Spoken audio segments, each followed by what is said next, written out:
so the delicious main entrance is in here. I believe this is our secondary entrance.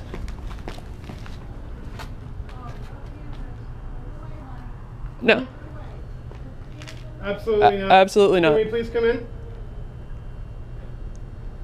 So we're at the Mass State Police. We're currently being denied entry to the building because we have cameras rolling. Okay. So that was immediately cool. So I'm here today because I had a police officer who refused to identify. Hi folks, how you doing? Doing well. How are you? Good, good. Howdy. What can I do for you? Well, a couple things. Do you have like a public informations officer we can speak to? I don't have an officer that you can speak to, but if you have a records request, I can certainly take that for you.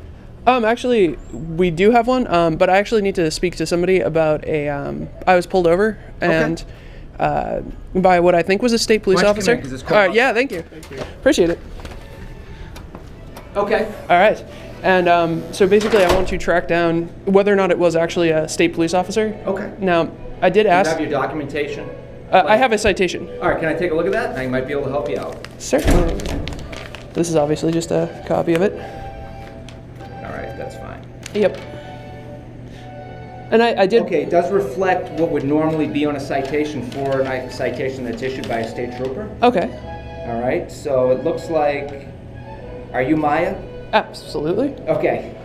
All right, you live over in Leominster, Maya? Yes, I do. Okay, it looks like, all right, so on 12-6, you got stopped on 190 southbound, no, 495 southbound, exit 26 in Berlin? Yep, just before, I believe. Okay, looks like 125 in the morning for no inspection sticker. Right. And, yep, that does reflect an ID number of a trooper. Okay. And it reflects the barracks that he works at, which is the Leominster Barracks. Okay, so he's out in the Leominster Barracks. Yes. Oh, fantastic. All right. Well, I have a couple questions. As Absolutely. a policy, if requested, like if I said, can you please identify yourself, is it Mass State Police policy to identify themselves upon request? You mean at a motor vehicle stop? Yeah, absolutely. If a trooper is in uniform, Yeah. I believe that they have to give you their name and ID number. Okay. Is that an actual law or is that just a policy? It would just be a departmental policy. It's not a law. Okay. So that was one question I had. Another question that I had is, are officers trained on how to deal with somebody filming them? Like, say, this. I don't know what you mean. What's your question? Okay, so I was told that it was illegal under Massachusetts and or federal law to video or audio record an officer during a stop. Well, I believe that the way the law is that you can't record somebody without their consent, and it's audio recording. Okay. Video recording is an exception, Okay. but audio recording, there's supposed to be what they call consent to that. Two-party consent. Right. Massachusetts wiretap law, absolutely. Right, Matt, well, you probably know it better than I do then, it sounds like. That being said, the courts have ruled that Click. can't, right, you know what I'm saying. Absolutely. The courts have ruled that I can't say to you, you have to stop videotaping me, especially if you're in a public area to which the public has access. Precisely.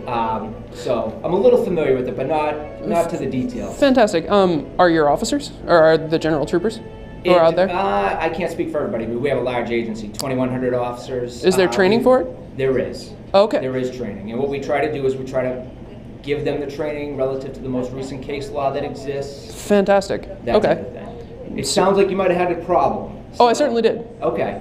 All right. Yes. So let me ask you a question. That brings us to today. Yes, it You're does. here. You asked about a public records.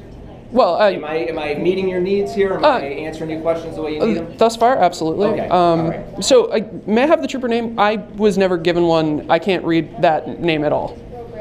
I can't read his name. I can probably look up his ID number for you. I'd appreciate that. Okay. All right, Maya. All right. I have his name. Yep. And he works at the State Police Barracks in Leominster. Okay. Okay, and that's the phone number for the barracks in Leominster. Fantastic. All Okay. right. Appreciate that. Anything else you need? We do have a written records request if you'd like to give that to your legal department. I absolutely will give this to our legal department.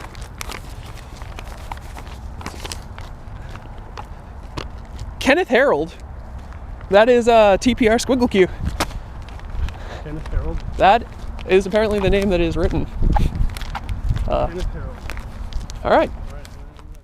This is Andrew. I just got a response to the records request we gave to the detective the other day. And this says that the state police do not have any policies, procedures, or related materials on the topic of video/audio recording by the public. And the department does not currently have a policy regarding this issue. Instead, the department is bound by the relevant case law and statutes, and department policy cannot supersede the same.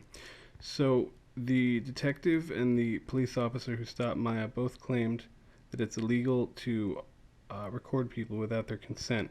But the Massachusetts wiretapping law that they were referencing only makes it illegal to secretly record people. In the Michael Hyde case, this is over 10 years old, the Supreme Judicial Court said that a recording is not secret and it's not illegal as long as the recording device is held in plain sight.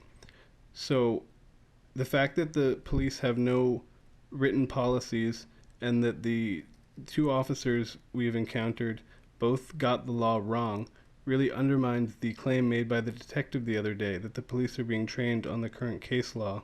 This is something else I got from the records request. It's the state police policy on identification, and it says that when requested, police must furnish their name, current duty assignment, and identification number.